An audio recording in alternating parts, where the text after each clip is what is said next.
लेकिन ब्रिटिशर्स के जाने के बाद सिर्फ ब्रिटिशर्स तो थे नहीं भारत में, डच भी थे कुछ एरिया में, कुछ में पोर्टुगीज़ थे गोवा में, फ्रेंच भी थे कुछ एरियाज़ में। तो ये सब जो थे, इन्होंने क्या हुआ, क्योंकि डर के मारे ये सब पोर्टुगीज़ भी बहुत कमज़ोर हो चुके थे ऑलरेडी, पोर्टुगीज़ तो बहुत ही वीक हो चुके थे उस समय तक। देखिए, जितने भी सिटीजनशिप से रिलेटेड इश्यूज़ हैं वो सब डायरेक्टली इमिग्रेशन से रिलेटेड इश्यूज़ हैं। और ये इमिग्रेशन जब इलीगल होता है, जिनको हम इलीगल इमिग्रेंट्स कहते हैं, वो फिर आपके लिए बहुत बड़ी प्रॉब्लम क्रिएट करता है, आपकी कंट्री के लिए बहुत बड़ी प्रॉब्लम क्रिएट करता है। Because these people who come from another country are a burden for your country, are a burden for your resources of your country.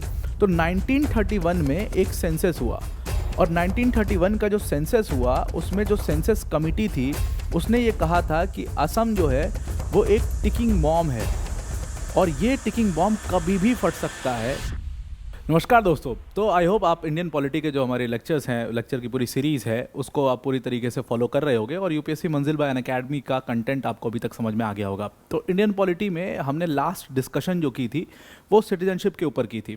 और अगर आपकी ये पहली वीडियो है, आप पहली बार यहाँ पर इस चैनल पर आए हैं और आपको समझ नहीं आ रहा है कि ये नाव जो है वो किस डायरेक्शन में जा रही है, कहाँ पर क्या चल रहा है, तो आप ऐसा करिए, प्लेलिस्ट सेक्शन में जाइए, वहाँ पर तीनों प्लेलिस्ट आपको, तीनों सब्जेक्ट्स जो अभी चल रहे हैं इस चैनल के ऊपर, उनकी प्लेलिस्ट मिल जाएगी, जिसमें आप फर्स्ट लेक्चर से स्टार्ट कर सकते हो। तो ऐसे ही इंडियन पॉलिटी के भी कई सारे लेक्चर्स, ऑलमोस्ट 5-6 ऑलरेडी लेक्चर्स जो हैं वो हो चुके हैं, जिसकी वीडियो आपको हमारी प्लेलिस्ट, इंडियन पॉलिटी की जो प्लेलिस्ट है उसमें आराम से मिल जाएगी। ये उसी के आगे का कंटिन्यूएशन है, यानी कि सिटीजनशिप जो हमने लास्ट लेक्चर में डिस्कस किया था, ये उसका पार्ट 2 है, जहाँ पर हम सिटीजनशिप तो समझेंगे ही, उसके जो बचे कुछ प्रोविजंस हैं वो समझेंगे, और उसी के साथ साथ जो सिटीजनशिप से रिलेटेड इश्यूज़ हैं उसको समझने की कोशिश करेंगे। एक असम का बहुत बड़ा इशू है जो कि सिटीजनशिप से रिलेटेड है, इलीगल इमिग्रेशन का बहुत बड़ा प्रॉब्लम है जो आज इंडिया में चल रहा है, रोहिंग्या मुस्लिम्स को लेकर के कुछ समस्याएं हैं जो आज भी चल रही हैं, जिसको लेकर के आज भी जो इश्यूज़ हैं वो रहते हैं। और उसके साथ साथ सुप्रीम कोर्ट में अभी रिसेंटली, मतलब पिछले साल, आपको ध्यान में होगा कि सुप्रीम कोर्ट में section 6A of citizenship amendment act of citizenship act 1955 उसको चैलेंज भी किया गया था। तो यानी कि सिटीजनशिप के सारे प्रोविजन समझने के बाद हमें एक ब्रीफ अंडरस्टैंडिंग, या हमें एक ऊपर की अंडरस्टैंडिंग जो है उसके इश्यूज़ की भी लेनी पड़ेगी कि आखिर मुद्दा क्या है, क्योंकि ये मामला बहुत पेचीदा है और इसीलिए इसको समझना बहुत ज़रूरी है। तो हमने लास्ट में यहीं पर एंड किया था आर्टिकल 11 के ऊपर, जहाँ पर हम डिस्कस कर रहे थे कि देखो, आर्टिकल 11 से कॉन्स्टिट्यूशन के अंडर हमारे कॉन्स्टिट्यूशन मेकर्स ने ये लिख दिया कि भाई देखो, अब सारी ताकत जो है सिटीजनशिप से रिलेटेड, वो सारी ताकत पार्लियामेंट को ट्रांसफ़र कर दी गई, क्योंकि भाई सिटीजनशिप जो कॉन्स्टिट्यूशन बनाने वाली कॉन्स्टिट्यूएंट असेंबली थी वो डिसॉल्व होनी थी, उनको पता था। तो आखिर ताकत किसी को देनी पड़ेगी कि सिटीजनशिप के इशूज़ के रिलेटेड लॉ बनाए। भाई आज जो चीज़ चल रही है, कल को कोई दिक्कत हो जाए, कल को कोई बात हो सिटीजनशिप से रिलेटेड, तो उससे रिलेटेड लॉ बनाएगा कौन? तो ये ताकत पार्लियामेंट को साफ साफ यहाँ पर आर्टिकल 11 ने दे दी। और मैंने आपको बोला था कि शेड्यूल 7 में 3 लिस्ट होती है, लिस्ट 1, लिस्ट 2, लिस्ट 3। लिस्ट 1 होता है यूनियन लिस्ट, उसमें इन्होंने citizenship as a subject mention कर दिया। अब देखिए, यहाँ पर जब पार्लियामेंट को ताकत मिली तो यहाँ से बहुत सारी चीज़ें निकल करके आई। जैसे ही पार्लियामेंट को ये ताकत मिली, अब क्या था कहानी, यहाँ से ये अभी तक ये चल रही थी कि 1950 तक सबको एड्रेस कर दिया इस हमारे कॉन्स्टिट्यूशन ने, कि 1950 तक जो ऑलरेडी हैं, या 1950 तक जो पैदा हो रहा है, कोई नया बच्चा आ रहा है, जो लोग हैं उनकी सिटीजनशिप के साथ क्या होगा, तो वो सारी चीज़ें आंसर कर दी हमारे कॉन्स्टिट्यूशन में। लेकिन 1950 के बाद क्या, 1950 के बाद अगर किसी बच्चे का जन्म होता है तो उसको कैसे सिटीजनशिप मिलेगी? 1950 के बाद कोई माइग्रेट करके भारत में आता है तो क्या उसको सिटीजनशिप मिल पाएगी? कोई बाहर का, मतलब विदेशी व्यक्ति है, वो चाहता है, भारत से बहुत प्यार हो गया, उसको सिटीजनशिप लेनी है 1950 के बाद, तो उसके साथ क्या होगा? ये सारी चीज़ें जो है वो अनआंसर्ड रह गई कॉन्स्टिट्यूशन में। तो उसको आंसर करने के लिए, और सारी चीज़ें आप इंक्लूड भी नहीं कर सकते, कॉन्स्टिट्यूशन ऑलरेडी इतना बल्कि था, तो उसको आंसर करने के लिए पार्लियामेंट को जब ताकत दी गई, तो पार्लियामेंट जब पावर में आई, मतलब कि पहला इलेक्शन हुआ, पार्लियामेंट बनी, उसके बाद पार्लियामेंट ने सिटीजनशिप एक्ट 1955 लेकर के आए। तो ये प्रिंसिपल एक्ट है सिटीजनशिप का, मतलब कि आज की डेट में कॉन्स्टिट्यूशन के प्रोविजन से ज़्यादा रेलेवेंस ये सिटीजनशिप एक्ट 1955 रखता है, क्योंकि आज के टाइम के लिए जो भी चीज़ें, जो भी अमेंडमेंट्स हो रहे हैं, जो भी चेंजेस हो रहे हैं, जो भी सिटीजनशिप दी जा रही है, ली जा रही है, जो भी कुछ हो रहा है सिटीजनशिप से रिलेटेड, अब मान के चलिए कि वो सिटीजनशिप एक्ट 1955 से रिलेटेड ही है, यानी इसी में हो रहा है।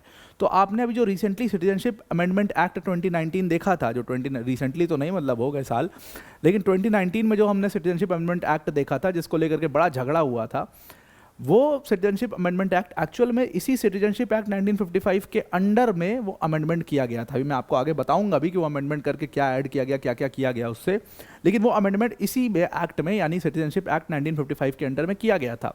बहुत लोग को आज भी उसको लेकर के कंफ्यूजन रहती कि वो कॉन्स्टिट्यूशन में अमेंडमेंट किया गया, ऐसा बिल्कुल नहीं था। तो सिटीजनशिप से रिलेटेड जो प्रिंसिपल एक्ट था वो हमारा था सिटीजनशिप एक्ट 1955। टोटल 19 सेक्शन है इस एक्ट के अंदर, लेकिन हमें सारे 19 सेक्शन पढ़ने की आवश्यकता नहीं है। हम सिर्फ उतने सेक्शन पढ़ेंगे जितना हमारा काम है, मतलब कि जिससे सिटीजनशिप एक्वायर किया जा सकता है और या जिससे सिटीजनशिप जो है टर्मिनेट किया जा सकता है, यानी कि एक्विजिशन ऑफ सिटीजनशिप और टर्मिनेशन ऑफ सिटीजनशिप से रिलेटेड जितने आर्टिकल्स होंगे वही हम यहाँ पर पढ़ने वाले हैं।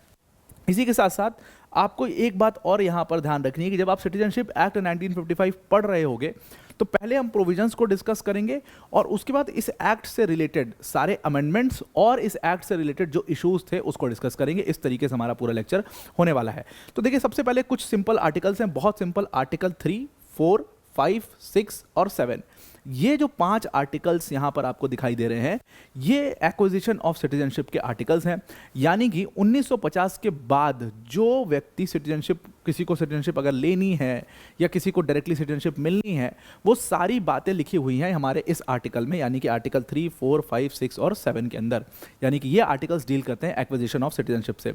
तो जल्दी जल्दी एक एक फटाफट से एक बात देख लेते हैं इसको, बहुत ही सिंपल से आर्टिकल्स हैं। तो आर्टिकल 3 बेसिकली बात करता है सिटीजनशिप बाय बर्थ की। आर्टिकल 3 ये कहता है कि भाई देखो, अब यहाँ पर क्या है ना, 2 प्रिंसिपल्स हम फॉलो करते हैं। इन 2 प्रिंसिपल्स को आप बिल्कुल ध्यान में रखना।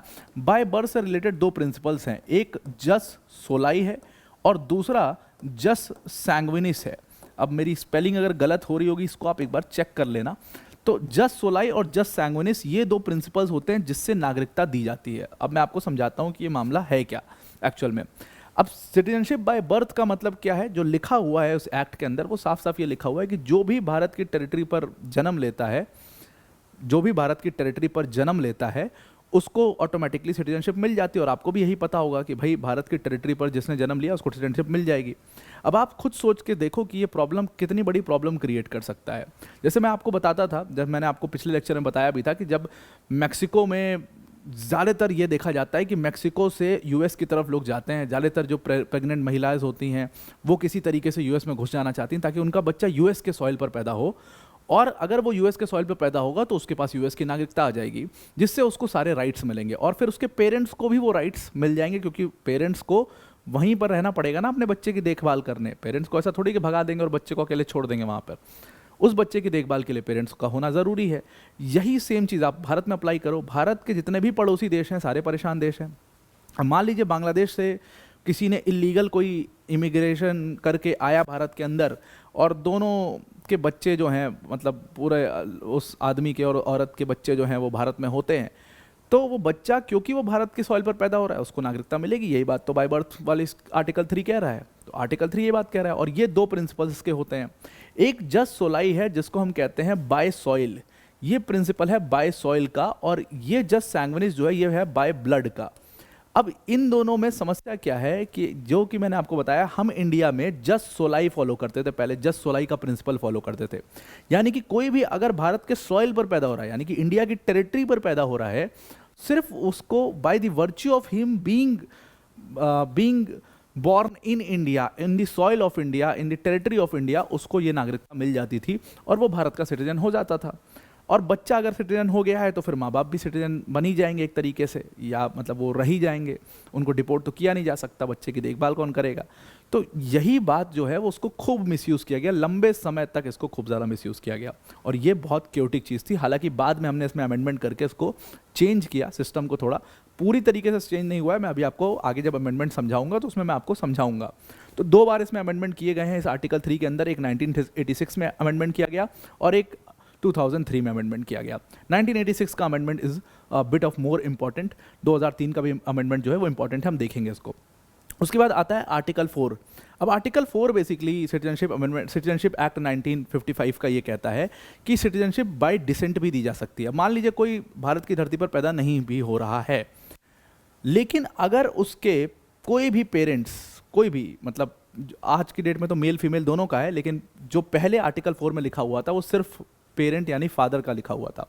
अगर उसके फादर इंडियन डिसेंट के हैं, अगर उसका फादर इंडियन है, इंडियन सिटीजन है, तो उस बच्चे को भी बाय डिसेंट सिटीजनशिप मिल सकती है आर्टिकल 4 के अंडर। ये बात है, मतलब कि अगर मान लीजिए कि मैं भारत में पैदा नहीं हुआ, अब क्या हुआ कि मान लीजिए मैं भारत में पैदा नहीं हुआ, मैं कहीं और किसी और देश में पैदा हुआ, लेकिन अगर मेरे फादर जो है वो एक इंडियन सिटीजन हैं, तो फिर मुझे सिटीजनशिप डायरेक्टली यहाँ पर मिल सकती है। ध्यान में रखिएगा, हम यहाँ पर जब बाय डिसेंट के अंदर बात कर रहे हैं तो हम सिर्फ मेरे फादर की बात कर रहे हैं, मतलब मेरे फादर अगर इंडियन होंगे तभी मुझे बाय डिसेंट में सिटीजनशिप मिलेगी। यहाँ पर हम ग्रैंडफादर या उनके फादर की बात नहीं कर रहे हैं। तो ये बात आप थोड़ा सा ध्यान में रखिएगा। बाय डिसेंट को कई बार लोग कंफ्यूज कर देते हैं। वो इसको कंफ्यूज करते किस चीज़ से, वो इसको एक्चुअल में पर्सन ऑफ इंडियन ओरिजिन से कंफ्यूज कर देते हैं कि बाय डिसेंट और person of Indian origin same चीज़ है। अब पर्सन ऑफ इंडियन ओरिजिन का मतलब कुछ भी हो सकता है कि मान लो मेरे जो ग्रैंडफादर हैं, उनके फादर हैं वो इंडियन थे, और मैं अब मतलब इसीलिए मैं उस टाइप का दिखता हूँ, इंडियन लगता हूँ। जैसे बहुत सारे आप देखोगे, ऋषि सुनक के ग्रैंडफादर जो थे वो इंडियन थे। उसके बाद आप बहुत सारे ऐसे मिलेंगे जो पर्सन ऑफ इंडियन ओरिजिन है, लेकिन बाय डिसेंट उनको सिटीजनशिप नहीं मिल सकती, उनके फादर थोड़ी इंडियन सिटीजन है। तो आर्टिकल 4 यही कह रहा है कि जिसके फादर इंडियन सिटीजन होंगे उसको बाय डिसेंट सिटीजनशिप दी जा सकती है। बस उसको रजिस्ट्रेशन कराना पड़ेगा, 1 साल रहना पड़ेगा और उसको वो सिटीजनशिप मिल जाएगी। ईजी होता है, अगर आपके फादर इंडियन सिटीजन है तो आपको सिटीजनशिप मिलना ईजी हो जाता है।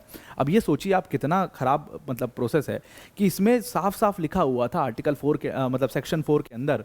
अच्छा, यहाँ पर आप एक बात ध्यान रखिएगा कि जब हम कॉन्स्टिट्यूशन के टर्म में बात कर रहे होते हैं तो हम आर्टिकल्स के बेसिस पर बात करते हैं, लेकिन जब हम किसी एक्ट की बात करते होते हैं उसमें सेक्शन होते हैं। जैसे आईपीसी में, अब तो बीएनएस हो गया, बीएनएस में सेक्शन होते हैं, कॉन्स्टिट्यूशन में आर्टिकल होता है। तो मैंने गलती से यहाँ पे आर्टिकल लिख दिया, आप इसको सेक्शन ही लिखना, ठीक है। तो सेक्शन 4 के अंडर बाय डिसेंट जो है वो फादर जो है इंडियन, अगर आपके इंडियन हैं तो आपको नागरिकता दी जा सकती है। उसके बाद आता है सेक्शन 5।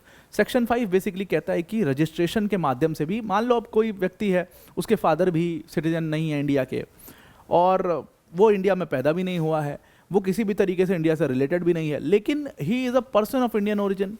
उसके ग्रैंडफादर या उसकी कोई पीढ़ी जो है वो इंडियन रही होगी।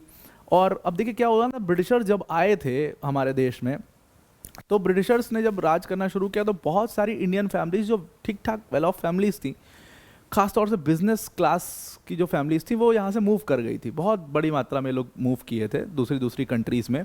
लेकिन जब भारत देश आज़ाद हुआ तो भाई महत्वाकांक्षा जागती है कि भाई हम अपने देश में चलें, अपना नेशनैलिटी, अपनी लॉयल्टी अपने देश के लिए जागती है कि भाई हम अपने देश में रहें, हमारा देश तो बहुत अच्छा था। आपने मूवीज़ में भी देखा होगा, जनरली लोग कहते हैं कि भाई हमारा देश तो बहुत अच्छा था। वो एक मूवी आई थी अक्षय कुमार की, नमस्ते लंदन करके कोई, तो उसमें दिखाते हैं कि भारत मतलब कितना मज़ा आता है भारत में, कितना मतलब हैपनिंग देश है कितना, और हैपनिंग देश तो है ही, बहुत अच्छा देश तो है ही भारत, तो भारत में जाएं। तो अब इन लोग के लिए क्या प्रावधान हो, क्योंकि अब ये बाय डिसेंट भी इनको सिटीजनशिप नहीं मिल सकती क्योंकि फादर भी सिटीजन नहीं है, बाय बर्थ तो इनको मिल ही नहीं सकती।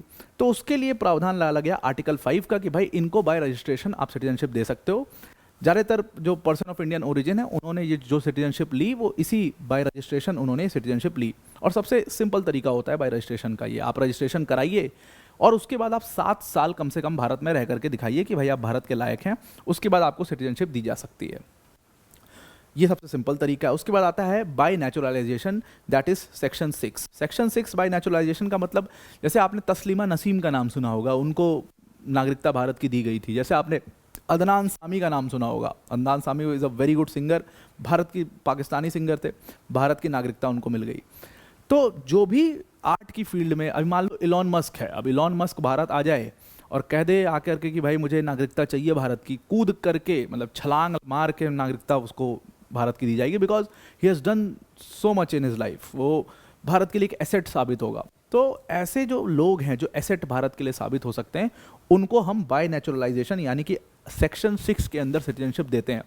जैसे एक बड़ा ही किस्सा, मशहूर किस्सा है कि जब ध्यानचंद हॉकी खेला करते थे, तो जब भारत को गोल्ड मेडल उन्होंने जिताया तो उस समय हिटलर थे, और हिटलर ने ध्यानचंद को ऑफ़र किया, ध्यानचंद जी को, कि आप जो है जर्मनी आ जाइए, हम आपको जर्मनी की नागरिकता दे देंगे। उन्होंने हालांकि ठुकरा दिया। तो वो नागरिकता कैसे देते, वो नेचुरलाइजेशन के बेसिस पर कि अगर आप मतलब महारत हासिल है आपको आर्ट में, फिलॉसफी में, साइंस में, लिटरेचर में, किसी भी चीज़ में, तो आपको टेक्नोलॉजी में अगर आपको महारत हासिल है तो आपको बाय नेचुरलाइजेशन सेक्शन 6 के अंदर आपको सिटीजनशिप दी जा सकती है। और इसी के अंडर फिर आगे चल करके 6A ज्वाइन होता है, 6B ऐड होता है, जो हम आगे देखेंगे अभी आने वाले टाइम में। उसके बाद आता है लास्ट में जो है सेक्शन 7, जो इनकॉर्पोरेशन ऑफ टेरिटरीज की बात करता है। अब देखो क्या हुआ कि भारत से अंग्रेज चले गए, अंग्रेजों ने लीगली भारत को पूरी तरीके से हैंड ओवर किया, इंडिया में सत्ता बनाई, एक गवर्नमेंट बनी, लेजिटिमेट गवर्नमेंट हुई, उसके बाद उन्होंने हैंड ओवर किया उस गवर्नमेंट को और फिर वो ब्रिटिशर्स गए। लेकिन ब्रिटिशर्स के जाने के बाद सिर्फ ब्रिटिशर्स तो थे नहीं भारत में, डच भी थे कुछ एरिया में, कुछ में पोर्टुगीज़ थे गोवा में, फ्रेंच भी थे कुछ एरियाज़ में। तो ये सब जो थे, इन्होंने क्या हुआ, क्योंकि डर के मारे ये सब पोर्टुगीज़ भी बहुत कमज़ोर हो चुके थे ऑलरेडी, पोर्टुगीज़ तो बहुत ही वीक हो चुके थे उस समय तक। तो अंग्रेज़ जब सक्सेसफुली हैंड ओवर करके, लीगली हैंड ओवर करके गए, तो डर के मारे पोर्टुगीज़ ये सब भी भाग गए और इन्होंने लीगली गोवा को या पौंडीचेरी को या दादर नगर हवेली को कभी लीगली जो है वो ट्रांसफ़र ही नहीं किया भारत को। और वहाँ पर जब ये अपने देश पहुँचे तो वहाँ पर इन्होंने क्लेम कर दिया कि गोवा इनकी टेरिटरी है। तो भारत को बहुत लंबी लड़ाई लड़नी पड़ी इसके लिए। भारत ने लगभग 10 साल, मतलब 47-48 में सब भग गए थे यहाँ से। 1961 में जाकर के पूरी तरीके से गोवा को हम लीगली भारत की टेरिटरी में ऐड कर पाए। 1962 में पौंडीचेरी को हम भारत की टेरिटरी में ऐड कर पाए, एक बहुत बड़ा लंबा लीगल बैटल लड़ने के बाद। तो जब आप गोवा को भारत की टेरिटरी में ऐड कर रहे हो, यानी कि इनकॉर्पोरेट कर रहे हो, भारत का हिस्सा मान रहे हो अब, तो अब गोवा के लोगों को भी तो नागरिकता देनी पड़ेगी। तो वो नागरिकता section 7 of citizenship amendment act 1955 of citizenship act 1955 के माध्यम से इनकॉर्पोरेशन ऑफ टेरिटरीज, जितनी भी टेरिटरीज हमने इनकॉर्पोरेट की उनके लोगों को सिटीजन, जैसा पीओके हम लोग ले लें तो पीओके के जो नागरिक होंगे, पीओके में जो लोग रह रहे हैं उनको नागरिकता देनी पड़ेगी। भाई कहाँ जाएंगे वो लोग, तो उनको आपको नागरिकता देनी पड़ेगी। तो इस तरीके से गोवा को, पौंडीचेरी को, दादर एंड नगर हवेली को, ये सारे एरियाज़ के लोगों को जो है वो नागरिकता दी गई 1955 इसी एक्ट से, और वो सेक्शन 7 में मेंशन है। तो ये तो वो सारे तरीके हमने समझ लिए जो सिटीजनशिप के से रिलेटेड, मतलब सिटीजनशिप को एक्वायर करने के लिए चाहिए। अब आपकी सिटीजनशिप जा भी सकती है, मतलब कि टर्मिनेट भी की जा सकती है। टर्मिनेट सरकार भी कर सकती है, आप खुद भी करवा सकते हो, जैसे ये मेंशन है सेक्शन 8, सेक्शन 9 और सेक्शन 10 के अंदर। सेक्शन 8 जो है वो बात करता है रिनंसिएशन ऑफ सिटीजनशिप की, यानी कि आप सिटीजनशिप को रिनंसिएट कर सकते हो। यानी मान लीजिए जैसे बहुत लोग हैं जो कनाडा में मूव किए, कनाडा में उनको नागरिकता मिल रही थी तो उन्होंने भारत की नागरिकता छोड़ दी और कनाडा की नागरिकता ले ली। इस तरीके के बहुत लोग आपको मिलेंगे। तो आप अपनी जो नागरिकता है रिनाउंस कर सकते हो, क्योंकि भारत जो है वो ड्यूअल सिटीजनशिप को के बारे में, ड्यूअल सिटीजनशिप के ऊपर बिलीव नहीं करता है। भारत जो है वो ड्यूअल सिटीजनशिप की बात नहीं करता है, ड्यूअल सिटीजनशिप अलाउ नहीं करता है। इसलिए आपको क्या करना पड़ेगा कि आपको भारत की नागरिकता छोड़नी पड़ेगी, तभी जा करके आप किसी और देश की नागरिकता ले सकते हो। तो वो चीज़ है, उसके लिए आपको सबसे पहले अपनी नागरिकता रिनाउंस करनी पड़ेगी, जो सेक्शन 8 के अंदर आप रिनाउंस कर सकते हो। उसके बाद आता है सेक्शन 9, जिससे सरकार आपकी सिटीजनशिप को टर्मिनेट कर सकती है। अगर पाया गया कि आप ड्यूअल सिटीजनशिप फॉलो कर रहे हो, यानी भारत की भी नागरिकता आपके पास और पता चला किसी और देश की भी लेके बैठे हुए हो, छुप छुपा के फ्रॉड करके किसी और देश की भी बैठे हुए लेकर के, तो वहाँ पर गवर्नमेंट आपकी सिटीजनशिप को टर्मिनेट कर सकती है। और उसके बाद आता है सेक्शन 10, जहाँ पर गवर्नमेंट ऑफ इंडिया है वो डिप्राइव कर सकती है आपको सिटीजनशिप से। जैसे कि मान लीजिए आपने कोई सिटीजनशिप जब एक्वायर किया तो आपने फ्रॉड डॉक्यूमेंट्स प्रेजेंट करके सिटीजनशिप एक्वायर कर लिया, बाद में गवर्नमेंट को पता करा तो they can deprive you of citizenship, they can deprive you of all the rights. तो ये डेप्रीवेशन जो है वो सेक्शन 10 के अंदर यहाँ पर मौजूद है। अब ये तो पूरा मतलब ओवरऑल हमने ये समझ लिया कि किस तरीके से सिटीजनशिप को एक्वायर किया जा सकता है और किस तरीके से सिटीजनशिप को टर्मिनेट किया जा सकता है। सिटीजनशिप से रिलेटेड जितने भी प्रोविजंस थे, हमने कॉन्स्टिट्यूशनल प्रोविजंस भी देख लिए, और उसके साथ में जो एक्ट के अंदर, यानी कि सिटीजनशिप एक्ट 1955 के अंदर जो प्रोविजंस थे वो भी देख लिए। लेकिन ये मामला इतना आसान है नहीं, मामला है ये बहुत पेचीदा। तो अब हमें मूव करना होगा ये सारे प्रोविजन समझने के बाद। जब एक बार ये सारी बातें हमें समझ में आ चुकी हैं तो अब हमें मूव करना पड़ेगा सिटीजनशिप से रिलेटेड इश्यूज़ की तरफ, कि क्या क्या पंगा, क्या क्या प्रॉब्लम्स जो हैं, क्या क्या इश्यूज़ जो हैं सिटीजनशिप से रिलेटेड वो हुए। और उसको जब आप समझोगे तो आपको एक्चुअल में समझ में आएगा कि सिटीजनशिप एक्ट, अमेंडमेंट एक्ट जो आए, किससे क्या किया गया, 2019 का एक्ट आया उसको लेकर के इतना हल्ला क्यों है, उससे कहाँ पर चेंज किया गया, क्या चेंज एग्जैक्टली किया गया।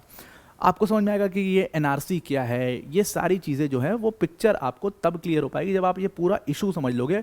और असम इशू तो समझना बहुत ज़रूरी, बिकॉज ये न्यूज़ में भी था और एग्जाम में काफ़ी रेलिवेंट भी है। तो सेक्शन 6A भी समझना हमें बहुत इंपॉर्टेंट है। तो अब हम थोड़ा सा फटाफट से एक इश्यूज़ को समझने की कोशिश करते हैं जो सिटीजनशिप से रिलेटेड इश्यूज़ आपको देखने को मिलते हैं।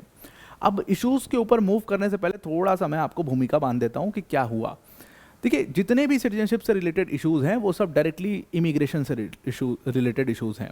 और ये इमिग्रेशन जब इलीगल होता है, जिनको हम इलीगल इमिग्रेंट्स कहते हैं, वो फिर आपके लिए बहुत बड़ी प्रॉब्लम क्रिएट करता है, आपकी कंट्री के लिए बहुत बड़ी प्रॉब्लम क्रिएट करता है। Because these people who come from another country are a burden for your country, are a burden for your resources of your country. और वहाँ कहीं ना कहीं आपको ही फील होगा कि भाई हमारे एरिया की डेमोग्राफी चेंज हो रही है, हम जिस नेता को चाहते हैं वो नेता नहीं जीत रहा है, दूसरा नेता जीत रहा है। तो डेमोग्राफी चेंज होने से एक बहुत बड़ा बहुत बड़ा डेंट पड़ता है, आपका पूरा पॉलिटिकल ओरिएंटेशन भी चेंज हो सकता है। तो ये सारी इश्यूज़ जो हैं वो कहीं ना कहीं इमिग्रेशन से रिलेटेड है। अच्छा, एक बात आप समझिएगा कि जब भारत आज़ाद हुआ था, एक पहले तो मैं थोड़ा सा डेटा पर बात करना चाहता हूँ, कुछ मिथ्स हैं उसको मैं यहाँ पर ब्रेक करना चाहता हूँ। देखिए, क्या हुआ कि जब भारत आज़ाद हुआ था 1947 में, आपने सुना होगा बहुत लोगों को ये तर्क देते हुए कि 1941 में, और ये सेंसस का डेटा है जो मैं यहाँ पर प्रेजेंट कर रहा हूँ, हिंदूज़ की संख्या पाकिस्तान में, जो आज का पाकिस्तान है, वहाँ पर हिंदूज़ की संख्या जो है वो 14% थी। और 1951 का जब सेंसस हुआ तो उस पाकिस्तान में हिंदूज़ की जो पॉपुलेशन थी वो 1.3% हो गई। तो अब इसमें तर्क देने वाले तर्क ये देते हैं कि भाई सारे हिंदूज़ को मार दिया गया पाकिस्तान के अंदर। तो ये बात बिल्कुल सरासर गलत है। क्योंकि ये बात कैसे गलत प्रूफ हो सकती है? क्योंकि इसी तरीके से एक डेटा और आप देख लीजिए, एक डेटा 1941 का, यही इंडिया का है भाई, इंडिया के पंजाब का डेटा, इंडिया का डेटा है। 1941 में मुस्लिम्स की पॉपुलेशन भारत में 33% थी, और 1951 में पंजाब के अंदर, मतलब ये पंजाब की बात हम कर रहे हैं, सिर्फ पंजाब रीजन की, 1951 में 0.8% मुस्लिम पॉपुलेशन थी। तो इसका मतलब कि भारत में ही मार दिया गया उनको। तो ऐसा बिल्कुल नहीं था, बिल्कुल गलत है ये बात, और ये तर्क भी बिल्कुल गलत है। एक्चुअल में हाँ, मारा गया था पाकिस्तान में, बहुत सारे हिंदूज़ के साथ गलत हुआ, बहुत सारे हिंदूज़ को मारा गया, बहुत सारे सिख को पाकिस्तान के अंदर मारा गया था। लेकिन इतनी बड़ी संख्या में मारा गया था वो डाउटेबल है वो डेटा। तो एक्चुअल में हुआ क्या? हुआ ये था कि हिंदूज़ जो है वो माइग्रेट करके भारत आए। जब 1947 में भारत पार्टीशन हुआ तो 47 के बाद 48, 49, 50 लगातार जो लोग हैं वो माइग्रेट होकर के भारत में आते गए और उनको नागरिकता मिलती गई। हमने आपको कॉन्स्टिट्यूशन में जब हम डिस्कस करें तो हमने बताया था कि कुछ लोग आ गए पहले, उसके बाद कुछ लोग जो है वो भारत से पाकिस्तान गए, फिर पाकिस्तान से वापस भारत आए, वो कंफ्यूज थे थोड़ा सा, तो वो फिर पाकिस्तान से वापस भारत आए, उनको भी नागरिकता दी गई। तो ये लोग माइग्रेट कर गए, और इधर से भी ये लोग माइग्रेट करके पाकिस्तान चले गए। जो मुस्लिम्स थे ज़्यादातर पंजाब से, वो माइग्रेट करके पाकिस्तान चले गए, और फिर वो वापस भी आए, और वापस आए तो फिर अलग अलग जगहों पर जहाँ जहाँ पर बसना था वहाँ पर बसे। अब क्या था कि भारत की कोई रेफ्यूजी पॉलिसी नहीं है। अब देखो 1950 तक को तो ठीक था, 1950 तक जो भी आया भारत के अंदर, मैंने आपको डेट दिखाया था, 1950 तक जो भी आया भारत के अंदर हमने सबको इनकॉर्पोरेट किया, हमने सबको नागरिकता दी, कॉन्स्टिट्यूशन के माध्यम से नागरिकता दी। लेकिन 1950 के बाद जो आया, क्योंकि ये एक्ट जो है 1955, सिटीजनशिप एक्ट 1955, ये तो 5 साल बाद आया, लेकिन 1950 के बाद तो लोग लगातार आ ही रहे होंगे भारत में। जब 1950 तक भी आए तो उसके बाद भी आ रहे होंगे, और उसके बाद आए भी थे, मैं आपको दिखाऊंगा कैसे आए थे, क्या इश्यूज़ थे। तो माइग्रेशन तो लगातार चल रहा था, और ये इलीगल इमिग्रेशन ही चल रहा था, क्योंकि लीगली तो आते तो कोई दिक्कत ही नहीं थी, डॉक्यूमेंट के साथ आते तो कोई दिक्कत ही नहीं थी, लेकिन ये इलीगल माइग्रेशन जो है, इमिग्रेशन जो है, वो लगातार चल रहा था। और इसी का कारण है कि असम में एक बहुत बड़ा इशू होता है, और इसी से रिलेटेड बंगाल में आज इशू आप देख रहे हो, असम में देख रहे हो, मणिपुर में जो आपने अभी रिसेंटली देखा वो इशू देख रहे हो, ये सब इसी इलीगल इमिग्रेशन की देन है। अब यहाँ पर जब इलीगल इमिग्रेशन भारत में हो रहा था तो कई जगहों से इलीगल इमिग्रेशन हुआ। जैसे अफ़गानिस्तान से खूब इमिग्रेशन हुआ, अफ़गानिस्तान से लगभग 10 से 20 हज़ार जो सिख थे, वो सिख भी थे, हिंदूज़ भी थे कुछ उसमें, वो अफ़गानिस्तान से भारत में आते हैं माइग्रेट करके, और ये 1950 के बाद हुआ। तो अफ़गानिस्तान से माइग्रेट करके ये लोग आए। उसके बाद पाकिस्तान से तो खूब इमिग्रेशन, खूब इलीगल इमिग्रेशन हुआ, और ये 1950 तक तो खूब ज़्यादा हुआ। 1950 के बाद रुक गया, लेकिन उसके बाद दलित्स, कहा जाता है कि 10 से 20 हज़ार जो दलित्स थे पाकिस्तान ने उनको जो है प्रताड़ित करना शुरू किया। तो 10 से 20 हज़ार जो दलित्स थे वो भी पाकिस्तान से, ये मैं पाकिस्तान जो है वो वेस्ट पाकिस्तान की बात कर रहा हूँ, तो वो भी पाकिस्तान से भारत की तरफ आए। ईस्ट पाकिस्तान की बात अभी बाद में करेंगे। तो वो वेस्ट पाकिस्तान से भारत में आए, जो दलित से बाद में वो आए, 1950 के बाद आए। कुछ जो है मुस्लिम्स भी उसके 1950 के बाद आए, कुछ हिंदूस जो बचे कुचे थे वो भी 1950 के बाद आए। लेकिन जो सबसे बड़ा इशू था वो इधर के जो इमिग्रेशन है, जो माइग्रेशन है, जो इधर से हुआ, यानी कि नॉर्थ ईस्ट के रीजन्स में जो माइग्रेशन हुआ, वो ज़्यादा कंसर्निंग था। उसने ज़्यादा प्रॉब्लम्स क्रिएट किए। कैसे क्रिएट किए उसको समझने की करके कोशिश करते हैं। देखिए, सबसे पहले तो तिब्बत से माइग्रेशन शुरू हुआ। तो 1959 में आपको पता है कि जब चाइना ने तिब्बत के ऊपर कब्जा किया, तो 14th जो दलाई लामा थे, उन्होंने अपने साथ वो और उनके साथ उनके जो अनुयायी थे, जो बुद्धिस्ट थे, उनको लेकर के वो भारत आते हैं और मैक्लॉइडगंज नाम की जो जगह है वहाँ पर सेटल होते हैं। कुछ को रेफ्यूजी स्टेटस पे भारत ने रखा हुआ है, कुछ को नागरिकता दे दी गई है। कुछ जो है बुद्धिस्ट जो हैं, जो तिब्बतियंस हैं, जो कि दलाई लामा के साथ 14 दलाई लामा के साथ आए थे, वो कर्नाटक में भी बस गए। तो दलाई लामा आए, अपने साथ कुछ 8 से 10 हज़ार लोगों को भी उसमें लेकर के आए। कहा जाता है कि 8 से 10 हज़ार लोग थे जो ये भारत आए थे।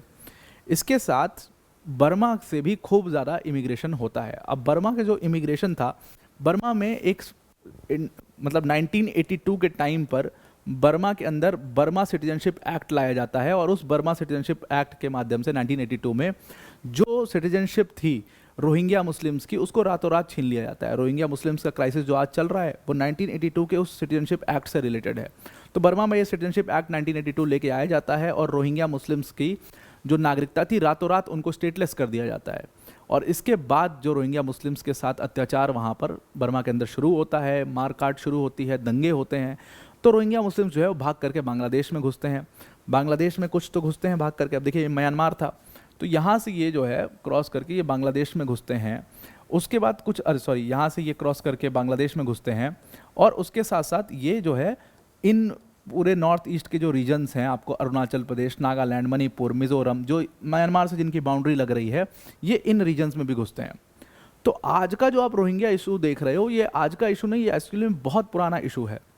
और इसी की तरह एक इशू यहाँ पर यानी कि श्रीलंका में भी होता है। मैंने आपको पहले भी बताया कि श्रीलंका के अंदर भी इसी तरीके का एक समानांतर सिटीजनशिप एक्ट लाया जाता है, सीलोन सिटीजनशिप एक्ट कहते हैं उसको। और इस सीलोन सिटीजनशिप एक्ट से इंडियन तमिल्स जो थे, रातों रात उनको स्टेटलेस कर दिया जाता है, उनकी नागरिकता छीन ली जाती है। और ये इंडियन तमिल्स जो है 4.5 साढ़े 5 लाख की संख्या में थे, ये भारत में आते हैं। कुछ को भारत ने सिटीजनशिप दे दी है, कुछ अभी भी रेफ्यूजी स्टेटस पर रहते हैं। लेकिन आज हम जो डिस्कस करने वाले हैं, हम इसके ऊपर डिस्कस करने वाले हैं, क्योंकि इसी बर्मा के पूरे क्राइसिस से रिलेटेड आज की भी प्रॉब्लम है, और असम क्राइसिस भी कहीं ना कहीं इसी से रिलेटेड है। अब इसकी स्टोरी थोड़ा सा फटाफट से समझने की कोशिश करते हैं। देखो क्या हुआ कि बर्मा जो है वो ब्रिटिशर्स के हाथ में कैसे आया। तो आपको पता है कि एंग्लो बर्मीज वॉर हुआ सबसे पहले। और जब बर्मा की हम बात कर रहे हैं तो ये पूरा मतलब असम, ये आप बर्मा देख लो तो इसमें असम, मेघालय, त्रिपुरा, मिजोरम, मणिपुर, नागालैंड, ये सब जो रीजन्स हैं, ये सब पूरा अरुणाचल, ये पूरा जो है बर्मा के अंदर आ रहा है। अब आप सोचिए कि ये हुआ कैसे कि फर्स्ट एंग्लो बर्मीज वॉर हुआ। और फर्स्ट एंग्लो बर्मीज वॉर में आपको पता है कि असम में अहोम डायनेस्टी हुआ करती थी। और जब मैं असम कह रहा हूँ तो मैं सिर्फ असम, ये वाला असम, नया वाला असम नहीं कह रहा हूँ। जब मैं असम कह रहा हूँ तो मेरा मतलब है असम, मेघालय, मणिपुर, नागालैंड, अरुणाचल, ये पूरा रीजन जो है ये पूरा असम एम्पायर था। और ये उस समय अहोम डायनेस्टी के अंडर में हुआ करता था। फर्स्ट एंग्लो बर्मीज वॉर हुआ, और उसमें अंग्रेज जो है एक तरीके से उन्होंने कुछ रीजन्स जो हैं उसके ऑक्यूपाई कर लिए। जैसे उन्होंने अरुणाचल प्रदेश, असम, मेघालय, मणिपुर, ये रीजन्स जो हैं इसको ऑक्यूपाई कर लिया। और जैसे इसको ऑक्यूपाई किया, असम उनको एक, जो आज का असम हम देखते हैं, ये वाला जो पूरा रीजन है जो बीच में आपको दिखाई दे रहा है, असम का वेदर, असम के लोग, असम उनको ऐसा लगा कि यहाँ पर टी इंडस्ट्री सेटअप की जा सकती है। और आपको पता ही है कि हमें जो चाय का चस्का, आप देखते हो ना, चाय की टपरी पे चाय की चुस्कियाँ चल रही हैं, सब अंग्रेजों का दिया हुआ है। हम चाय वाय पीते ही नहीं थे, इंडियंस कभी चाय वाय नहीं पीते थे। अगर आप इतिहास में जाओगे, पता करोगे तो इंडियंस चाय वाय पीते, चाय नुकसान करती है असल में। मतलब दूध वाली चाय जो है वो लॉन्ग टर्म में नुकसान करती है। तो चाय आपने बुज़ुर्गों से भी सुना होगा कि हम चाय वाय नहीं पीते थे, ज़्यादातर उसमें दूध, दही, यही सब, मट्ठा वट्ठा, ये सब चलता था इंडिया में, चाय नहीं पिया जाता। तो ये अंग्रेज लेकर के आए। तो अंग्रेज़ जो है जब नशा है वो चाय का एकदम, तो अंग्रेज़ जो है वो चाय की इंडस्ट्री असम में लेकर के आते हैं और असम में चाय की इंडस्ट्री लेकर के आते हैं। लोग तो असम के काम करते नहीं थे, बहुत कम संख्या थी, वो अपने ही खेतों में काम करते थे, वो क्यों जाएंगे टी इंडस्ट्री में काम करने। बहुत समृद्ध राज्य था होम डायनेस्टी के अंदर में ये। तो अंग्रेज़ों ने क्या किया कि बंगाल, उस टाइम पर बंगाल से लेबरर्स को ट्रांसफ़र करना शुरू किया इस असम के अंदर। अब बंगाल, उस समय का बंगाल, ये पूरा बांग्लादेश ले लो आप अंदर, तो यहाँ से जब लेबर्स को ट्रांसफ़र किया असम में, इतने सालों में 100 सालों में इतना ट्रांसफ़र किया 1826 में एंग्लो बर्मीज वॉर हुआ था, लगभग 100 सालों के अंदर इतना ज़्यादा इमिग्रेशन हुआ कि असम की पूरी डेमोग्राफी उससे चेंज हो गई। असम की जो अपनी जो अपना कल्चर था वो गायब होने लगा। असम के लोग जो हैं वो एक एरिया में सिमटने लग गए। तो 1931 में एक सेंसस हुआ और 1931 का जो सेंसस हुआ उसमें जो सेंसस कमिटी थी उसने ये कहा था कि असम जो है वो एक टिकिंग बॉम्ब है और ये टिकिंग बॉम्ब कभी भी फट सकता है, क्योंकि पूरी डेमोग्राफी असम के अंदर चेंज हो चुकी है और असम के जो मूल निवासी हैं, जो असम के लोग हैं, वो रिटेलिएट कर सकते हैं और बड़ा रिटेलिएशन हो सकता है। तो इससे पहले कि रिटेलिएशन हो, सरकार को कुछ करना चाहिए। लेकिन ब्रिटिशर्स को क्या फ़र्क पड़ रहा था, क्योंकि उसके बाद उनको 33 और 35 आते आते उनको समझ में आ गया था कि सेकेंड वर्ल्ड वॉर होना ही है। हिटलर जो है वो आमादा हो चुका था, हिटलर इनको परेशान करना शुरू कर चुका था। तो इनका इंटरेस्ट जो है, इसीलिए वो government, they came up with the government of India act 1935, क्योंकि ये इंटरनेशनली बहुत परेशान हो चुके थे और जगह जगह और भी परेशानी चल रही थी। तो उसके बाद ब्रिटिशर्स का इंटरेस्ट भारत से आप देखोगे कि कुछ अच्छा भारत में करने के लिए उन्होंने कभी कुछ नहीं किया। कुछ अच्छे स्टेप ब्रिटिशर्स ने लिए, कुछ अच्छे स्टेप्स उन्होंने ट्राई किया। जैसे सती प्रथा मैं मानता हूँ कि बहुत अच्छा, मतलब सती अबॉलिशन जो है वो बहुत अच्छा स्टेप था ब्रिटिशर्स ने जो लिया। कुछ पॉजिटिव्स आपको दिख जाएंगे जो उन्होंने करने की कोशिश की, लेकिन 35 के they lost interest, they didn't wanted to rule. उनको पता था कि अब वो ज़्यादा दिन के मेहमान हैं नहीं और हम चाहते तो बहुत आराम से 40 के अंदर ही उनको भगा सकते थे। खैर वो तो खिंच गया मामला, सेकेंड वर्ल्ड वॉर में उन्होंने डील कर ली इंडियंस के साथ, तो वो मामला खिंच गया। लेकिन उनको समझ में आ गया था दे लॉस्ट इंटरेस्ट। तो 31 की इस रिपोर्ट को पूरी तरीके से अंग्रेजों ने एकदम इग्नोर मार दिया। अब लेकिन नेहरू जी तो उस टाइम पर थे ही, और बाकी सारे लीडर्स भी जो भारत के थे वो सारे लीडर्स थे, वल्लभ भाई पटेल, सारे लीडर्स उस टाइम पर थे। उनको तो पता ही था कि ये रिपोर्ट आई है 1931 की और ये रिपोर्ट बड़ी डिस्टर्बिंग रिपोर्ट है। तो जब वो सरकार में आए, पंडित नेहरू जब प्राइम मिनिस्टर बने, उनको ये बात पता थी कि असम में एक ऐसा इशू चल रहा है और कई बार क्लैशेस हो चुके थे। बहुत बड़े लेवल पर नहीं हुए थे, छोटे लेवल पर कई बार क्लैशेस भी हो चुके थे, कई बार इश्यूज असम के अंदर हो चुके थे डेमोग्राफी की चेंज वजह से। क्योंकि जितना भी ये इमिग्रेशन हुआ ज़्यादातर वो मुस्लिम्स थे, जो आज का बांग्लादेश आप देख रहे हो वहाँ से जो ट्रांसफ़र किए गए थे और उन्होंने जा करके अपनी वो घेटोज़ में रहते थे और घेटोज़ में रहते थे और कई बार क्लैशेस, जो वायलेंट क्लैशेस भी इनके बीच में देखा गया है कि असम के जो मूल निवासी हैं उनका जो माइग्रेट करके गए हुए हैं, जो टी इंडस्ट्रीज़ में काम करते हैं उन लेबरर्स के साथ में, और पूरा इन लोगों ने डोमिनेट करना शुरू कर दिया। तो वहाँ से फिर दिक्कतें जो हैं वो शुरू हुई। तो पंडित नेहरू इस चीज़ को रिजॉल्व करना चाहते थे कि जो इतना इलीगल इमिग्रेशन भारत में हुआ है इसको रिजॉल्व कैसे करेंगे। तो उन्होंने कहा कि 1950 में immigrant expulsion from Assam act 1950 लेकर के आए।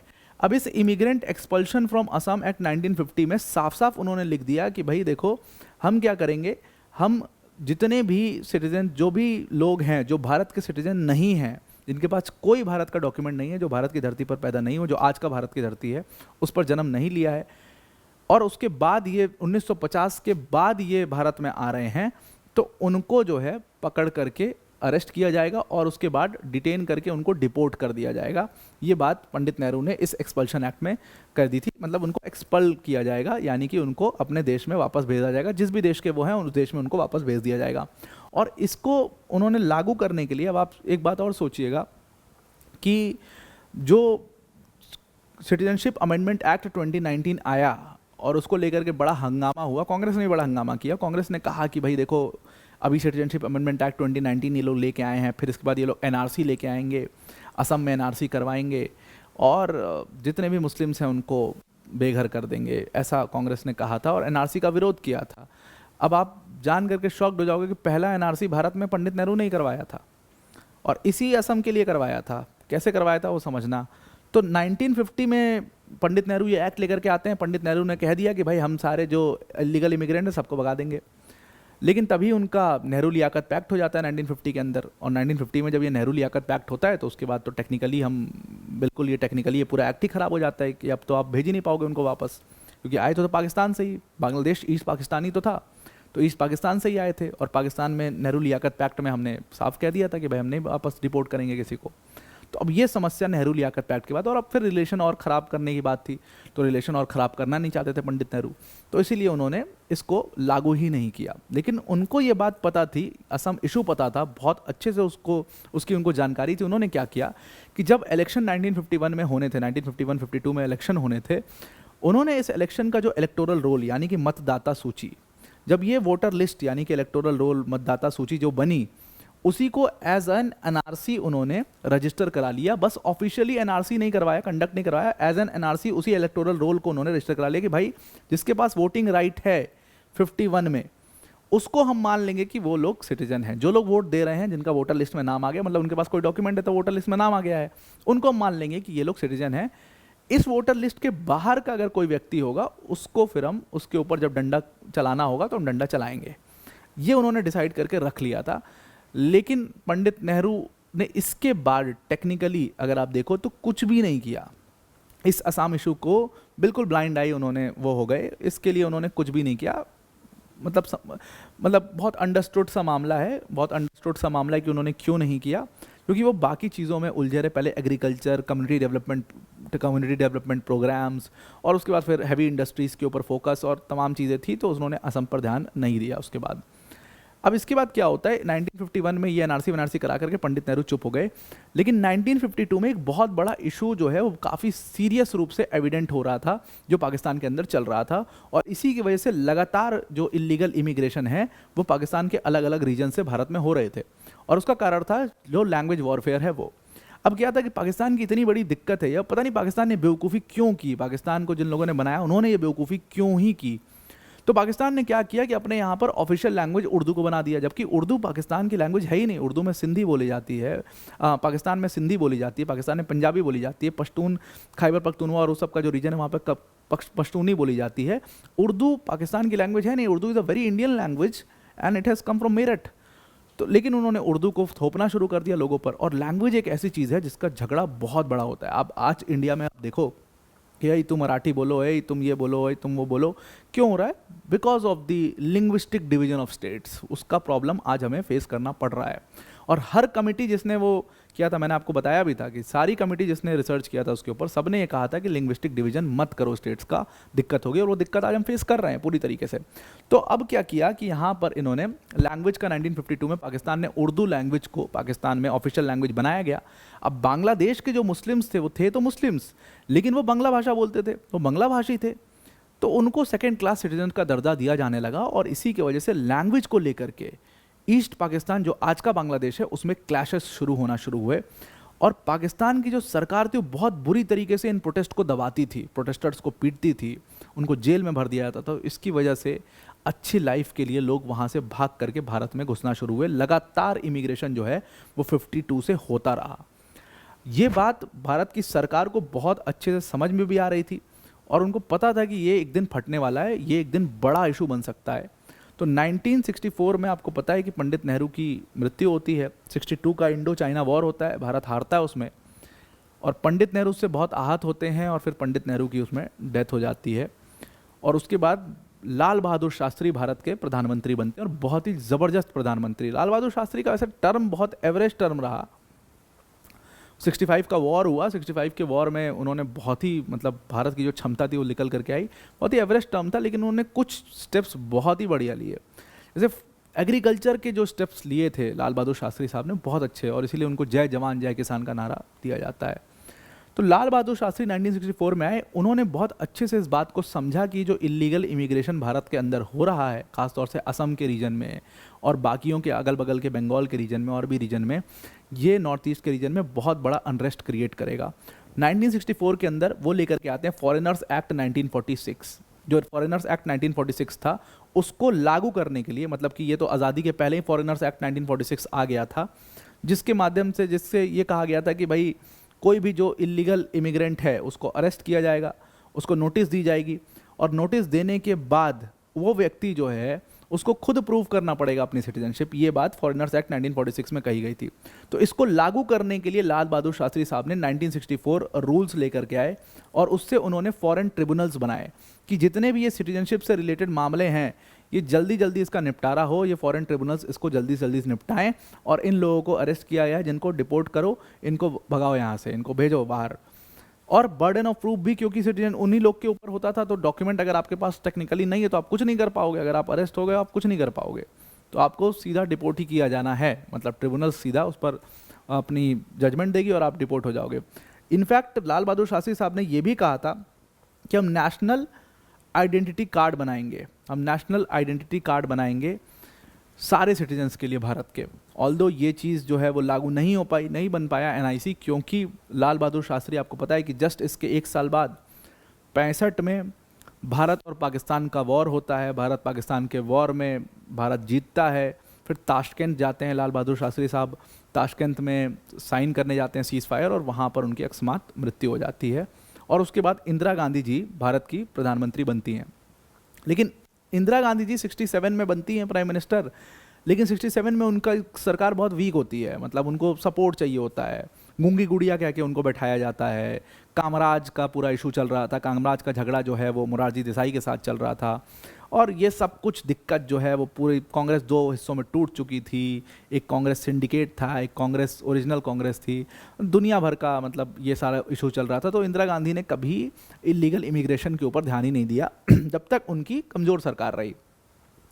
और जब उनकी मजबूत सरकार आई, जब वो पूरी तरीके से 1971 में इलेक्शन उन्होंने करवाया, पूरी तरीके से वो जीती, बहुत बड़ी बहुमत से जीती। और जब वो पावर में आई उसके बाद 71 का वॉर हुआ, इंडियो पाकिस्तान वॉर, और उसमें उन्होंने बुरी तरीके से, ये वॉर जो है 25 मार्च 1971 को शुरू हुआ था। असल में 25 मार्च 1971 ये जो डेट है ये आप याद रखिएगा। इस दिन पाकिस्तान ने क्या किया था कि जो प्रोटेस्ट चल रहा था बांग्लादेश के अंदर, आपको पता होगा कि ये प्रोटेस्ट की पूरी भूमिका क्या है। एक्चुअल में पाकिस्तान के अंदर इलेक्शंस हुए और उस इलेक्शन में जो मेन पाकिस्तान, जो आज का पाकिस्तान आप देखते हो, यानी वो वेस्ट पाकिस्तान जो है, उसके किसी नेता को कोई मेजॉरिटी नहीं आई, बल्कि शेख मुजीबुर रहमान, जो शेख हसीना जी हैं उनके पिता हुआ करते थे, शेख मुजीबुर रहमान, वो उनको मेजॉरिटी आई और वो पीएम बनने वाले थे। लेकिन अब किसी बंगला बोलने वाले को कैसे पीएम बना सकते हैं? उनको तो सेकंड क्लास सिटीजन ये लोग मानते थे पाकिस्तान वाले।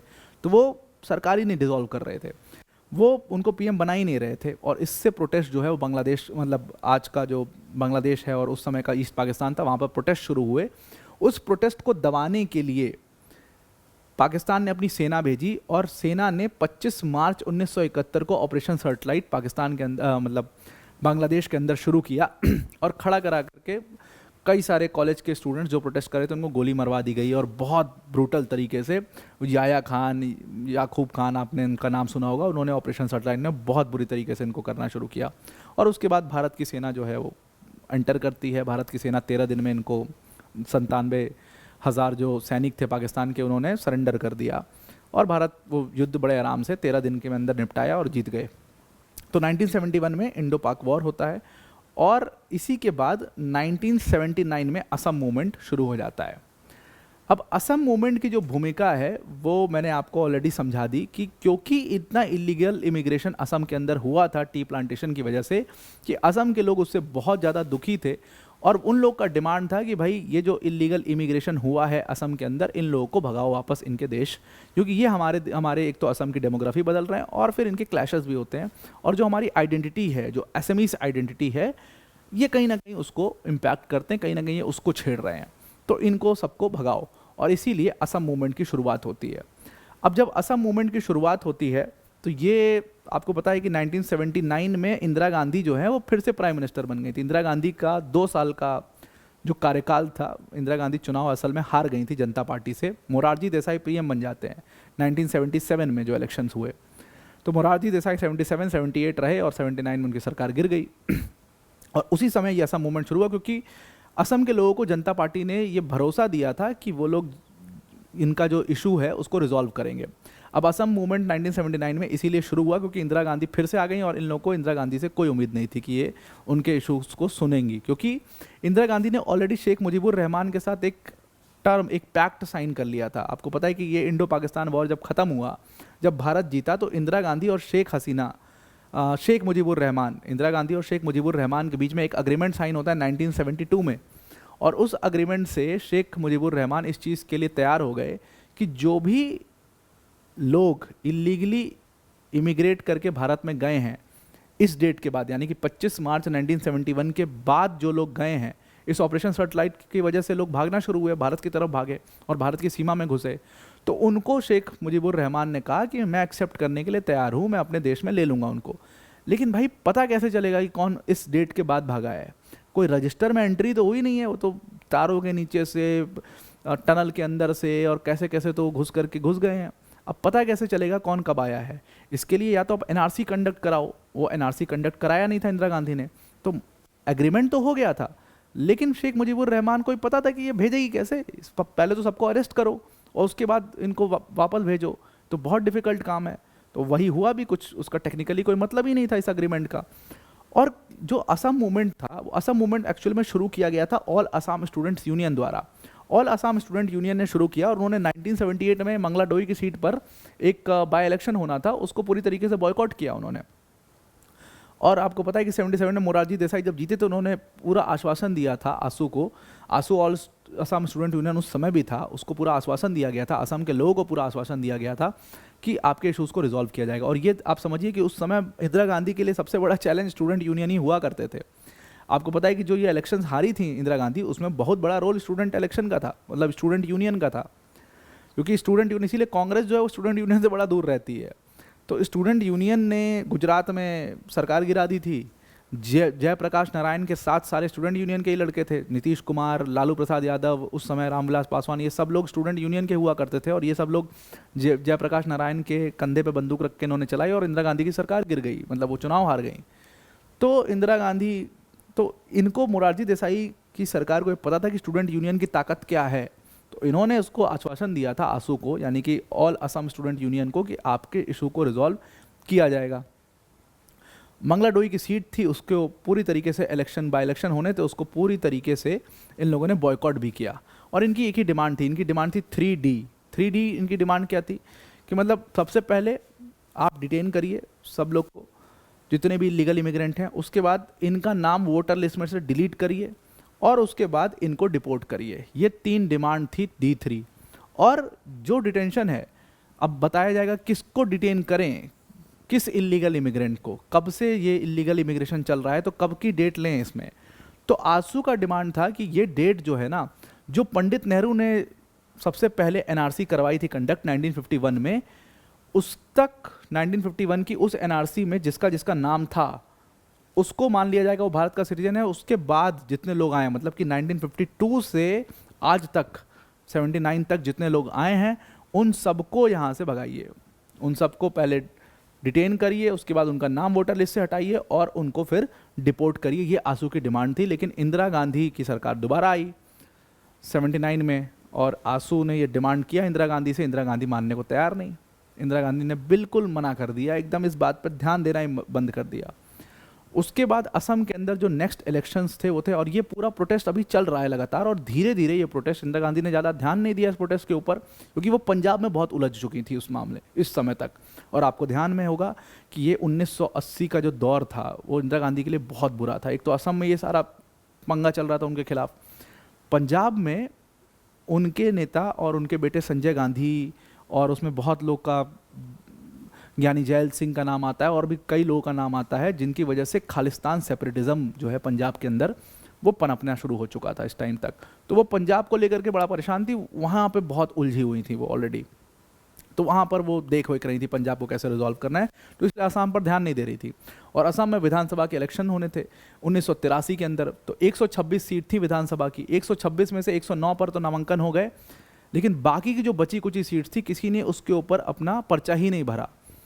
और इलेक्शन कमीशन ने भी ये कह दिया कि इन सीटों पर इलेक्शंस नहीं करवाए जा सकते हैं, लेकिन तब भी ज़बरदस्ती इंदिरा गांधी ने इलेक्शंस करवाए। 109 सीट पर ही इलेक्शन करवा दिए, बाकी सीट को वेकेंट छोड़वा दिया। 9 सीट, इन 109 सीटों के ऊपर ही इलेक्शंस हुए, इलेक्शंस हो गए सफलता से बाकी जगहों पर, लेकिन ये सारी सीट्स वेकेंट रह गई। और उसके बाद जो चीज़ बोली जा रही थी, जो इलेक्शन कमीशन ने भी कही थी कि बड़ा इशू कुछ हो सकता है, वो इशू हो गया। नल्ली एक जगह है असम के अंदर, 1983 में नल्ली मैसेकर होता है। नल्ली मैसेकर में जो आधिकारिक आंकड़े हैं वो कहते हैं कि 2500 लोग मारे गए थे, ऑल्दो अनऑफिशियल आंकड़े ये कहते हैं कि 10,000 लोग मारे गए थे। तो नेल्ली मैसेकर 1983 में हुआ। इस नेल्ली मैसेकर की जांच के लिए एक तिवारी कमीशन तुरंत बैठाया गया। तिवारी कमीशन ने 1 साल के अंदर अपनी रिपोर्ट सबमिट करी। इस रिपोर्ट को कभी पब्लिक ही नहीं किया गया, क्योंकि सरकार का कहना था अगर ये रिपोर्ट पब्लिक हो गई तो बहुत बड़ा अनरेस्ट इंडिया में हो जाएगा, और असम में तो बहुत ही बड़ा, नॉर्थ ईस्ट में पूरे बहुत बड़ा अनरेस्ट हो जाएगा। और तिवारी कमीशन ने बहुत गहन रिपोर्ट अपनी सबमिट करी थी। तो आज भी ये गवर्नमेंट का टॉप सीक्रेट डॉक्यूमेंट है तिवारी कमीशन की रिपोर्ट। आप कभी जा करके सर्च करना इस तिवारी कमीशन की रिपोर्ट के बारे में, आज भी आपको कुछ नहीं मिलेगा उसमें। टॉप सीक्रेट ये है, बस इतना पता चलता है कि तिवारी कमीशन बनाया गया था, उसने जाँच भी की थी और अपनी रिपोर्ट भी सबमिट करी थी। तो ये सब होने के बाद अनफॉर्चुनेटली 84 में आपको ध्यान हो, मतलब 83 में ही इंदिरा गांधी को जब लगा कि ये स्टूडेंट यूनियन बहुत ज़्यादा स्ट्रांग हो चुका है और ये स्टूडेंट यूनियन अब मेरी सरकार भी हिला सकता है, गिरा सकता है, तिवारी कमीशन के रिपोर्ट में कुछ रहा होगा ऐसा। इंदिरा गांधी इस चीज़ को समझती हैं और इंदिरा गांधी ने एक एक्ट लेकर के आती हैं, इलीगल, मतलब ये बेसिकली आंसू को खुश करने के लिए एक्ट लेकर के आती हैं, illegal immigrants determination by tribunals act 1983। Although जो मामला वो सही करना चाह रही थी वो और ज़्यादा भड़क जाता है, वो और ज़्यादा बुरा हो जाता है।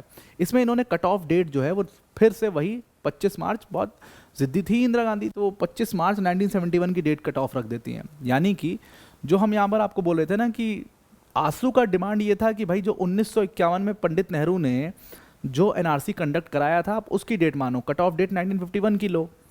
इंदिरा गांधी ने कट ऑफ डेट क्या ली, ये 25 मार्च 1971 वाली, जिसमें उन्होंने शेख मुजीबुर रहमान के साथ अपना पैक्ट किया था, एग्रीमेंट किया था, उन्होंने उसी डेट को कायम रखा।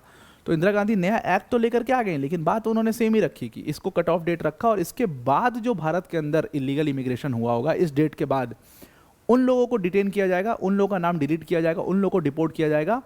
बाकी जो लोग इस डेट तक भारत में आए हैं उनको कुछ नहीं छेड़ा वेड़ा जाएगा। और दूसरी एक और सोने पे सुहागा उन्होंने कर दिया कि जो बर्डन ऑफ प्रूफ होगा वो स्टेट के ऊपर होगा। यानी कि अगर मुझे अरेस्ट किया जा रहा है, डिटेन किया जा रहा है, तो अब सरकार ये प्रूफ करे कि मैं भारत का सिटीजन नहीं हूँ। मैं प्रूफ नहीं करूँगा कि मैं भारत का सिटीजन हूँ, सरकार प्रूफ करे कि मैं भारत का सिटीजन हूँ या नहीं हूँ। तो अब बर्डन ऑफ प्रूफ स्टेट के पास। अब स्टेट के पास तो कोई डॉक्यूमेंट ही नहीं है, स्टेट के पास लीगल इमिग्रेंट है, उनका तो कोई डेटा भी नहीं है स्टेट के पास, तो स्टेट कहाँ से प्रूफ करेगा। टेक्निकली एक्ट तो अला दिए, लेकिन फिर से वही, इसका कोई मतलब ही नहीं था इस एक्ट का, एकदम मतलब ये बकवास सा एक्ट था। अनफॉर्चुनेटली 83 के बाद 84 में इंदिरा गांधी जी की डेथ हो जाती है, और 2 इश्यूज़ वो ओपन एंडेड छोड़ जाती हैं, एक पंजाब का इशू और एक असम का इशू। तो राजीव गांधी जब प्राइम मिनिस्टर बनते हैं 84 में, तो इन दोनों इश्यूज़ को वो रिजॉल्व करते हैं, और इसके लिए उन्होंने 2 अकॉर्ड किया, एक पंजाब अकॉर्ड किया और एक असम अकॉर्ड किया। असम अकॉर्ड से उन्होंने असम के इशू रिजॉल्व करने की कोशिश करी, पंजाब अकॉर्ड से उन्होंने पंजाब में जो सेपरेटिज्म से हुई दिक्कतें थी उसको रिजॉल्व करने की कोशिश करी। इसको राजीव लोंगोवाल समझौता भी कहते हैं पंजाब अकॉर्ड को। तो पंजाब अकॉर्ड की पूरी, पंजाब की पूरी कहानी है, उसको कभी और समझेंगे, लेकिन असम का जो इशू था उसको आपने समझ ही लिया, असम मूवमेंट क्या था, उसकी डिमांड क्या थी। तो असम अकॉर्ड 1985 जो है वो साइन होता है, 1985 में ये असम अकॉर्ड आता है, और ये ट्रिपटाइट अग्रीमेंट था बेसिकली। इसमें सेंट्रल गवर्नमेंट भी थी, स्टेट गवर्नमेंट भी थी और आसू भी था, तीनों ने मिल करके इस असम अकॉर्ड के ऊपर साइन किया। ऑल्दो खुश तो इससे भी नहीं हुए असम के लोग, क्योंकि इसमें कहा जाता है जिन लोगों की राजनीतिक महत्वाकांक्षा थी वो सारे लोग जो है वो सफल हो गए, बाकी असम के लोगों को चीट किया गया इस तरीके से असम अकॉर्ड से। तो खुशी आज भी असम अकॉर्ड को नहीं थी, इसीलिए वो केस भी हुआ था। खैर, असम अकॉर्ड हुआ 1985 में, और इसमें कहा गया कि कट ऑफ डेट ऐसा करते हैं ना तुम्हारी ना हमारी, कट ऑफ डेट हम बीच की रख लेते हैं। तो इन्होंने किया कि कट ऑफ डेट रखा 1966 का। इन्होंने कहा 1 जनवरी 1966 तक जो भी भारत में आ गया है उसको कोई दिक्कत नहीं है, कोई छेड़ेगा नहीं, उसको नागरिकता दे देते हैं। इसके बाद के जो लोग होंगे उनको अलग तरीके से ट्रीट किया जाएगा। अब ये कट ऑफ डेट क्यों रखी गई, तो 65 का वॉर हुआ था, ख़त्म हुआ, तो जब ख़त्म हुआ उसी की डेट यहाँ पर रख दी गई थी कि भाई वॉर में बहुत लोग आए होंगे तो चलो ठीक है उनको इनकलकेट कर लेते हैं, वॉर के बाद के लोगों को नहीं करेंगे। तो इसलिए कट ऑफ डेट ये रखी गई, मतलब इस डेट तक जो भी है भारत के अंदर, भारत की सीमा के अंदर, उसको नागरिकता दे दी गई ऑटोमेटिकली। इस डेट से 1 जनवरी 1966 से लेकर के 25 मार्च 1971 तक की जो डेट थी, यानी कि जो ऑपरेशन सर्चलाइट वाली डेट थी, इसके बीच में जो लोग इमिग्रेट करके, इलीगली इमिग्रेट करके भारत में आए हैं, उनको क्या किया जाएगा कि उनकी नागरिकता जो है पूरी तरीके से नहीं ली जाएगी, जो वोटर लिस्ट से नाम है उसको 10 साल के लिए उनका नाम काट दिया जाएगा, उनके सारे डॉक्यूमेंट्स जो हैं वो सीज कर लिए जाएंगे, और फिर दोबारा से 10 साल के बाद उनको रजिस्ट्रेशन कराना पड़ेगा, सारे डॉक्यूमेंट्स दोबारा बनाने पड़ेंगे, और फिर वो वोटर लिस्ट में उनका नाम आ सकता है। अब ये 10 साल वाला प्रावधान जो है इसको बना दिया गया यहाँ पर, इसके बीच में जो लोग भी आए हों। अब आजसू के 2 हिस्से हो गए इसके ऊपर। एक हिस्सा था जो खुश था, ठीक है भाई चलो असम अकॉर्ड हो गया, कहने के लिए बात रिजॉल्व हो गई। दूसरा ग्रुप ये था कि जो एक्चुअल में प्रोटेस्ट कर रहा था, उनका कहना था कि भाई हम ये क्यों कर रहे हैं, हम ये विंडो क्यों ओपन कर रहे हैं। चलो 25 मार्च 1971 के बाद तो जो लोग आए हैं उनको नागरिकता नहीं मिलेगी, वो तो फॉर श्योर है, लेकिन इसके बीच वालों को हम क्यों दे रहे हैं, 66 से बीच में 71 को, इनको भी देने की क्या ज़रूरत है, इनको देने की कोई ज़रूरत नहीं है। लेकिन अब इंदिरा गांधी जी ने एक प्रॉमिस किया हुआ है शेख मुजीबुर रहमान से, भाई उसको कैसे वो तोड़ें।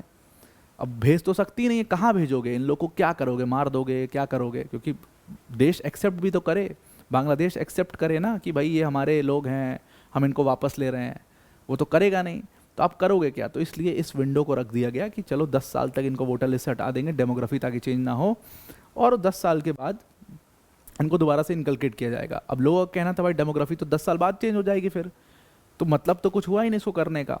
खैर असम अकॉर्ड हो जाता है, साइन होता है, ये सारी चीज़, और ये असम अकॉर्ड का क्लॉज 5 था।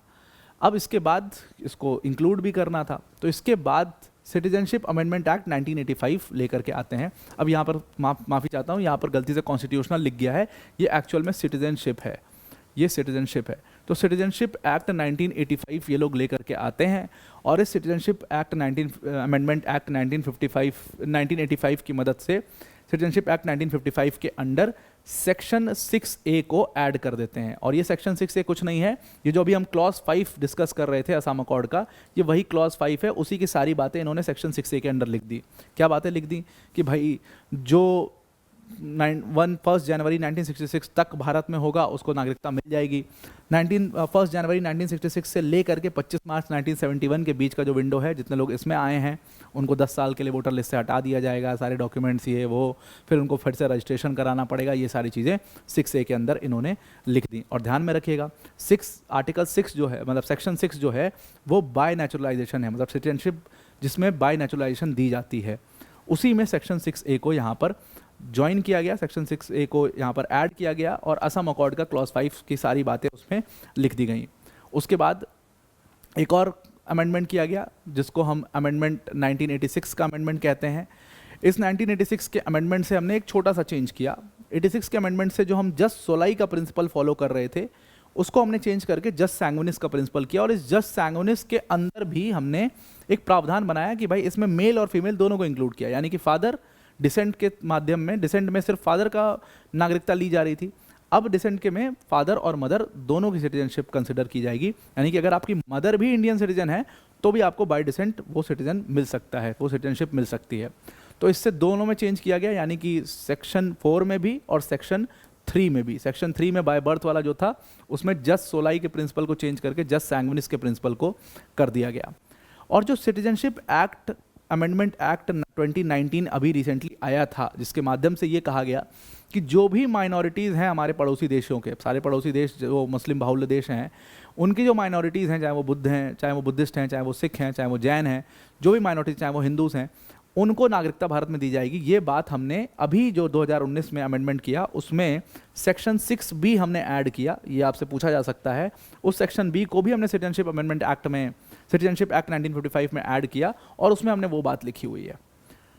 तो ये सारे अमेंडमेंट्स जो है वो हमारे सिटीजनशिप एक्ट 1955 के अंडर में किए गए। अब फाइनली ये सारी कहानी के बाद जब सारा मुद्दा, सारा इशू आपको समझ में आ चुका है, तो फाइनली सुप्रीम कोर्ट में एक केस हुआ जिसके ऊपर जजमेंट अभी रिसेंटली आई।